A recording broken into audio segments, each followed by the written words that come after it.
سلامونه لیدونکو، نن ورته دوبۍ باره کې سټډي برابره کړې. دا چې تاسو ټول پوهېږئ دوبۍ 20 کاله مخکې صرف یوه صحرا وه او هېڅ قسمه پرمختګ یې نه و کړی، نو بیا یې څنګه وکولی شو چې په دومره کم وخت کې دومره پرمختګ وکړي او د دنیا هغه درېیم ښار شي چې د ټولو نه زیات خلک ورته د تفریح دپاره ورځي. دوی نه خپل کرنیز محصولات لري، نه اوبه لري، نه معدنیات لري او نه سره زر لري. بیا دوی سره دا دومره پیسې د کوم ځای نه راغی؟ نو شروع کوو دوی د شیخ محمد راشد بن المختوم نه. دا د دوبۍ وزیر اعظم او نه هېرېدونکی رهبر دی. عام خلک د رخصتۍ ورځو ته پلانونه جوړوي او دا راتلونکي 10 کالو ته پلان جوړوي. خلک فکر کوي چې دوبۍ دومره پیسې د تیلو نه لاسته راوړي دي. تیلو نه چې کومې پیسې دوی لاسته راوړي هغه تقریبا د GDP 1% دي. دوی خپله آیل بیسډ اکانومي واخیسته، ټوریزم بیسډ او فاینانشل هب بیسډ اکانومي ترې جوړه کړه. دا یوه فرموله لري، دا وایي چې هر هغه شی چې دوبۍ ته راځي هغه به یا د آنلی ونی یا به د نمبر ونی. مطلب دا که د آنلی ونی نو باید په دوبۍ کې وي، نوره دنیا کې نه وي. که د نمبر ونی نو که هر ځای کې وي باید په دوبۍ کې د ټولو نه ښیي. دوبۍ مال د دنیا د ټولو نه غټ مال دی. برج خلیفه د دنیا د ټولو نه جګ ټاور دی. پام جمیره دا لاسي جوړ شوی یو آیسلینډ دی. د اوبو لاندې پلونه لري، د اوبو لاندې ټینس کلبونه لري. همدې سره 7 سټار هوټل لري په دنیا کې چې صرف یو 7 سټار هوټل دی، برج العرب. که چېرته تاسو غواړئ چې دې ته لاړ شئ نو د مخکې نه باید بوکینګ وکړئ، بغیر د بوکینګه نه شئ ورتللی. نو دا د هماغې سټراټیجي ښکارندویي کوي چې د دوی شیخ وایي چې یا د نمبر 1 یا د آنلی 1. دوی ګلونه په شګو کې رازرغون کړه. د دنیا د ټولو نه غټ د ګلونو باغچه لري چې دوبۍ میریکل ګارډن ورته وایي. د دنیا د ټولو نه جګ 5 سټار هوټل یې جوړ کړو چې JW میرټ ورته وایي. د ګولډ سوق په نوم د دنیا د ټولو نه غټ د سرو زرو مارکیټ لري. یو ځل د ډیزني لینډ مالک ته ورغی، ورته ویلي چې ما ته په دوبۍ کې ډیزني لینډ جوړ کړه، خو دا ډیزني لینډ باید د امریکې د ډیزني لینډ نه ډېر غټ وي.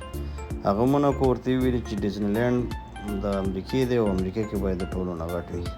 شیخ ورته ویلي چې داسې ده نو زه ځان ته دوبۍ لینډ جوړوم چې دا به ستا د ډیزني لینډ نه 1.5 چند غټ وي او هره ورځ به 2 لکه کسان کولی شي چې دې ته راشي او چکر پکې ووهي. د دوی شیخ محمد رشید بن المختوم د دنیا یو بهترین لیډر دی. دا غواړي چې د دوبۍ بلډینګونه د 2030 کاله پورې باید 40% په 3D پرنټینګ پرنټ شي.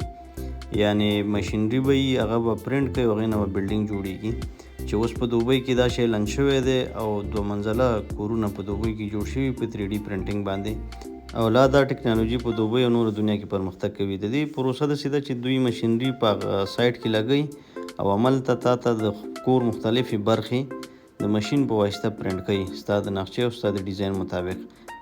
د دې ترڅنګ د دوبۍ روډ ان ټرانسپورټ اتارټي پلان لري چې د مسافرو دپاره ډرون جوړ کړي چې هغه به هغه مسافر چې وزن یې د 100 کیلو پوشه وي انتقالوي او په 1 ساعت کې به 1.5 کیلومتره مزل کوي. یعنې تاسو فکر وکړئ کس به په ډرون کې کینی، هغه به بیا په 1 ساعت کې په 1.5 کیلومتره مزل کوي ډرون او دا به انتقالي رسوي چې د دې دپاره تیاریانې شوي دي دوبۍ کې او نږدې وخت کې به شروع شي. د دې ترڅنګ شیخ محمد بن رشید المختوم یو پراجیکټ لنډ کړی چې 10X ورته وایي او د هغې نه هدف دا دی چې په دوبۍ کې هر شی چې دی هغه باید 10 چنده غټ شي. دی په دې نظریه باندې خپل کارکوونکي ټرین کوي چې هر شی په دوبۍ کې باید 10 چنده تیز شي، 10 چنده باید غټ شي او 10 چنده باید دا اغیزمن ثابت شي چې د دې نظریې د عملي کولو لپاره د دوبۍ کانال پراجیکټ په مخه اچولی دی.